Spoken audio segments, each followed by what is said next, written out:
এখন আমরা দেখব ক্যালকুলেটরের মাধ্যমে কিভাবে দশমিক যুক্ত সংখ্যাগুলোকে রূপান্তর করা যায়।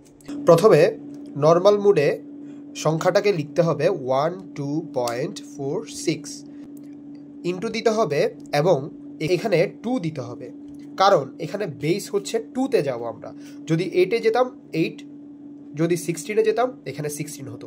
এখন টু দি পাওয়ার এখানে একটা ব্যাপার করতে হবে, সেটা হচ্ছে কত ঘর পরে দশমিক আছে। এখানে 2 ঘর পর দশমিক আছে, এখানে সেজন্য এখানে 2 টু দি পাওয়ার 2 দিতে হবে, 2 স্কোয়ার দিতে হবে।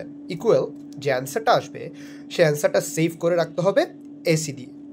এখন আমরা আরেকটা মোডে চলে যাব, সেটা হচ্ছে 2বার মোড প্রেস করে আমরা বেস মোডে চলে গেছি।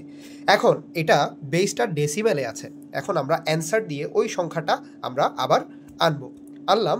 এবার এটাকেই বাইনারি কনভার্ট করে দিব।